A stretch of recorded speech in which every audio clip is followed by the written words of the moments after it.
What's up, guys? If you're not subscribed, please subscribe. Also, please smash that like button on the video and enjoy the show. It went electronically dark.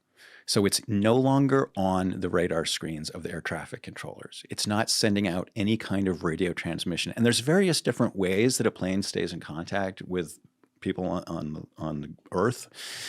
And all of them were turned off. The way the system works, it's a bit like you have a cell phone, right? And it's constantly, even when you're not using it, it's figuring out what the nearest tower is, and it's just saying, hey, I'm here. Would you mind just going through the timeline that happens over, say, maybe the next 24 hours or so? Yeah. As we know it? Yeah, absolutely. You know, your analogy of trying to keep everything organized, like if you've ever taken apart like your lawnmower carburetor or anything like that, if you've ever done it the wrong way, you'll never do it the wrong way again. You have to take apart.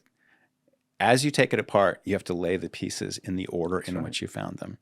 Because if you then try to put it back together, you've got an extra part. Yeah. And you're like, where does this thing go? Especially if it's me. So this is a complicated case. And we have to treat it like a carburetor. Like we have to know where everything is, and we have to sort of parse it out carefully. So we were talking about how the plane was 40 minutes into its flight. It was over the South China Sea. Nobody was paying attention to it. It went electronically dark. So it's no longer on the radar screens of the air traffic controllers. It's not sending out any kind of radio transmission. And there's various different ways that a plane stays in contact with people on the Earth, and all of them were turned off or switched off. We don't know exactly. Like you don't have to turn off your radio. You can just not say anything on the radio, right? Are there any known technological outlets that exist outside of, say, air traffic control, maybe when we're talking government, military, that would be able to still read a plane that is turned off like that? Yes. Yes. Okay. And it took a couple days for the public to learn that, in fact, so the plane goes electronically dark. Yeah. More or less simultaneously with that, it makes a hard left turn. It does a U-turn. A U-turn so aggressive that you can't just like plug into the autopilot, like turn me onto this heading. You actually, because if you say I'm on heading 030, I want to go into heading 210. The plane will like do it in a pretty chill way. Civil aviation is about easy maneuvers. Someone did a hard turn. They went back, not exactly the way they came, but more or less reverse course, went back over the Malayan Peninsula, whence they had come, passed over a Malaysian Air Force base called Butterworth, then went over this body of water called the Malacca Strait. And they flew up the middle of it. On one side, you have Thailand. On the other, you have Indonesia. So it sort of avoided those airspaces. Yeah, can we put a map up, Alessi, if you don't mind, just of this area? You know where the general area is, but continue. Yeah. And so as it was doing all this, dark, it was being tracked by military radar, which is kind of like a flashlight or a searchlight that's being, in the invisible wavelengths being shined out into the world, and it catches anything that is, it could be a rain cloud, or it could be a plane or a balloon or whatever, a Zeppelin even. So anyway, it is seen flying, doing this maneuver I'm describing. And then it left because just as your flashlight can't go infinitely far out into the cosmos, the radar only covers, maybe let's call it 200 miles or something like that. Okay. So you get to the end of that range, and then you're no longer visible to it. So you go invisible again. So now the plane is somewhere over the Andaman Sea, and it is electronically dark. It's beyond the range of Malaysian military radar, and it is invisible to the world. It is so if somebody has taken this plane, they've gotten away scot-free. Nobody can see them. Do we know how long that would have been from the U-turn to that point? An hour. Like 1 hour. An hour. Okay.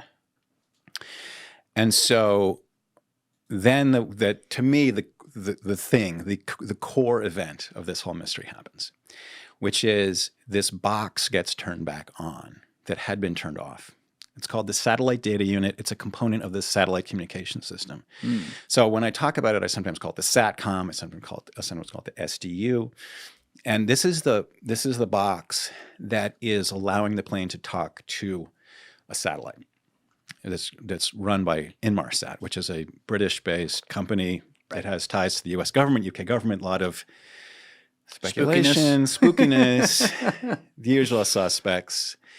But this company will later look into its databases and realize that it has recorded transmissions that were automatically sent between the plane and the satellite, and then onwards to a ground station, and then onwards to London, where it was recorded. So there's been a lot of discussion about how do you turn back an SDU?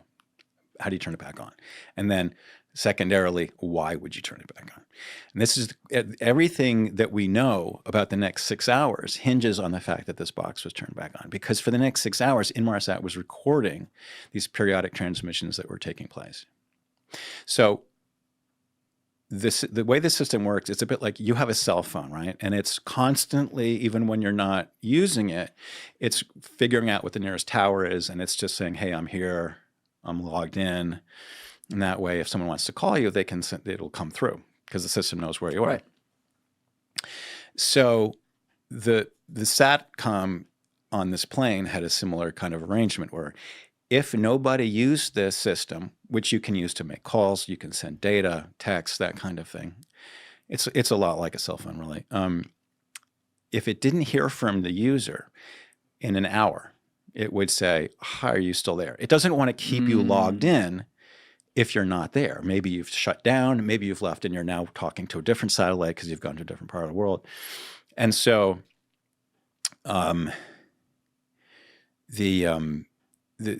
so every hour the satellite is saying, "Hi, are you there?" The plane is saying, "Yes, I'm here."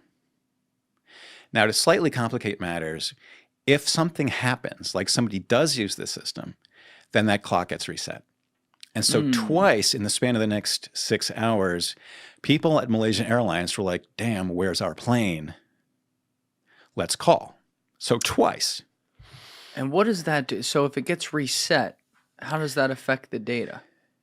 It means that the clock starts from then. So if an hour goes by, the satellite says, "Hi, are you there?" The plane says yes. And then another 20 minutes go by and someone calls. Now the system is being used, and so that timer goes on. So it's another hour.